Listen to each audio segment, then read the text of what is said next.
ಎಲ್ರಿಗೂ ನನ್ನ ಹೃದಯಪೂರ್ವಕ ನಮಸ್ಕಾರಗಳು. ನಾನು ಚಿತ್ರರಂಗಕ್ಕೆ ಬಂದು 30 ವರ್ಷ ಆಗಿರೋದಿಗೆ ನನಗೆ ಕಾಟೇರ ಏನೋ ಒಂದು ಫಸ್ಟ್ ಸಿನಿಮಾ ಅಂತ ಫೀಲ್ ಆಗಿದೆ, ಅನುಭವ ಆಗಿದೆ.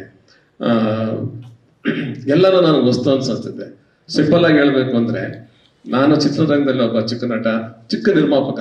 ನಮ್ದೇನಿದ್ರು ಚಿಕ್ಕ ಚಿಕ್ಕ ಹೋಟ್ಲಲ್ಲಿ ಆಗಿದ್ದಂಥ ಅನುಭವಗಳು ನನಗೆ ಈ ಮಿಡಲ್ ಕ್ಲಾಸ್ ಲೋವರ್ ಕ್ಲಾಸ್ನವರು ಹೋಗಿ ಸ್ಟೇ ಆಗ್ತಾರಲ್ಲ ಅಂತ ಹೋಟ್ಲುಗಳದ್ದು ಅನುಭವ ನನಗೆ ಚಿತ್ರರಂಗದಲ್ಲಿ ಆಗಿರೋದು. ಕಾಟೇರ ನನಗೇನೋ ಒಂಥರ 5 ಸ್ಟಾರ್ 7 ಸ್ಟಾರ್ ಅಂತ ಅನ್ನಿಸ್ಬಿಡ್ತು. ನಮ್ಮ ರಾಕ್ಲೈನ್ ಅವರ ಅದು ಟ್ರೀಟ್ಮೆಂಟ್ ಆಗಲಿ, ಇನ್ನೊಂದಾಗಲಿ, ಮತ್ತೆ ಅವ್ರು ಸಿನಿಮಾ ಮಾಡ್ತಿರೋ ಒಂದು ರೇಂಜ್ ಆಗಲಿ, ಎಲ್ಲನೂ ನನಗೆ ಒಂಥರ ಕನಸು ಥರ ಕಾಣ್ತಾ ಇದೆ. ಮುಖ್ಯವಾಗಿ ನಾನು ಕಾಟೇರ ಸಿನಿಮಾ ಮಾಡೋದಕ್ಕೆ ತರುಣ್ ಸರ್ ನಮ್ಮ ಆಫೀಸ್ ಬಂದು ಒಂದು ಮಾತು ಹೇಳಿದ್ರು ನನಗೆ. ಅದು ನನಗೆ ಭಾಳ ಟಚ್ ಆಯಿತು. ಯಾಕೆಂದ್ರೆ ನನಗೆ ಆ ರೀತಿ ಯಾರನ್ನು ಹೇಳಿ ನಾವು ಸಿನಿಮಾದಲ್ಲಿ ಬಂದು ಆ್ಯಕ್ಟ್ ಮಾಡಿ ಅಂತ ಇವತ್ತರೆಗೂ ಯಾರು ನನ್ನ ಹತ್ರ ಕರೀಲಿಲ್ಲ. ಅವ್ರು ನನಗೇನು ಹೇಳಿದ್ರು, ನಾನು ಕತೆ ಮಾಡುವಾಗ ಆ ಮಾದೇವಣ್ಣನ ಪಾತ್ರ ನೀವೇ ಮಾಡಬೇಕು ಅಂತ ನನಗೆ ಕಾಡ್ತಾ ಇತ್ತು. ಅದಕ್ಕೆ ನಾನು ಬಂದು ನಿಮಗೆ ಕೇಳ್ತಾ ಇದ್ದೀನಿ ಸರ್, ಆ ಪಾತ್ರ ನೀವು ಬಂದು ಆ ಕ್ಯಾರೆಕ್ಟರ್ ಮಾಡಬೇಕು ಹಾಗೆ ಹೇಗೆ ಅಂತ ಹೇಳಿದಾಗ, ಅವರು ಪ್ರೂವ್ ಮಾಡಿದಂಥ ಒಬ್ಬ ದೊಡ್ಡ ಡೈರೆಕ್ಟರ್, ರಾಬರ್ಟ್ ಸಿನಿಮಾನ ದೊಡ್ಡ ಲೆವೆಲಲ್ಲಿ ಎತ್ಕೊಂಡು ಹೋದವರು.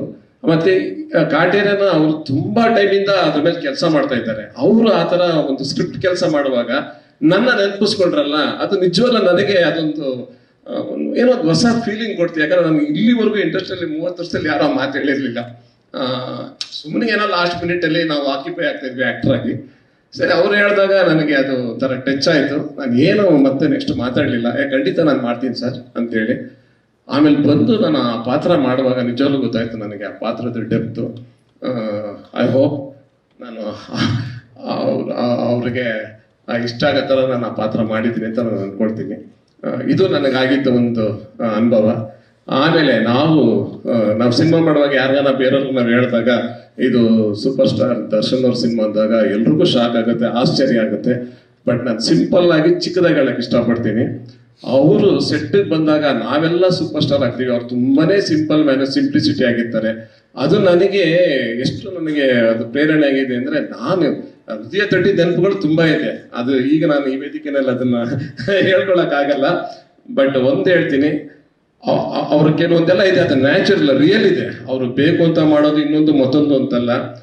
ಒಂದು 10% ನಾನು ಕಲಿಬೇಕು ಅಂತ ದರ್ಶನ್ ಅವ್ರ ಜೊತೆ ಕೆಲಸ ಮಾಡಿದ್ಮೇಲೆ ನಾನು ಅದನ್ನ ಫಿಕ್ಸ್ ಆಗಿಬಿಟ್ಟಿದ್ದೀನಿ. ಯಾಕಂದ್ರೆ ಅದು ತುಂಬಾನೇ ಅದು ಅವ್ರಿಗಂತ ಅದು ಬಾರ್ನ್, ನಾನಂತೂ ಕಲಿಬೇಕು ಅಂತ ನಾನು ಫಿಕ್ಸ್ ಆಗಿದ್ದೀನಿ. ಆ ಥರ ಹೃದಯ ತಟ್ಟಿದ ನೆನಪುಗಳು ಕಾಟೇರದಲ್ಲಿ ತುಂಬಾ ಸಿಕ್ಕಿದೆ. ಈಗ ಮರೆಯಲಾಗದಂತ ಒಂದು ಎಕ್ಸ್ಪೀರಿಯನ್ಸು. ಮತ್ತೆ ಕಾಟೇರ ನನ್ಗನ್ಸುತ್ತೆ ಅದು ಯಾರು ಮಾಡ್ತಾರೋ ಗೊತ್ತಿಲ್ಲ, ಅದಕ್ಕೊಂದು 25 ವರ್ಷ ತಗೋಬಹುದು ಇಂಡಸ್ಟ್ರಿಯಲ್ಲಿ, ಅಷ್ಟು ಮಾತ್ರ ನಾನು ಹೇಳ್ತೀನಿ. ವರ್ಷದ ಕೊನೆಯಲ್ಲಿ ಮ್ಯಾಜಿಕ್ ಆಗುತ್ತೆ. ಯಾವುದೇ ಸಿನಿಮಾ ಬರಲಿ, ಕಾಟೇರ ನಮ್ದೇ ಸಪ್ರೇಟ್ ರೋಡ್ ಅಂತ ಹೇಳೋಕ್ಕೂ ನಾನು ಇಷ್ಟಪಡ್ತೀನಿ. ಕಾಟೇರ ಒಳ್ಳೇದಾಗ್ಲಿ. I love you Kaatera.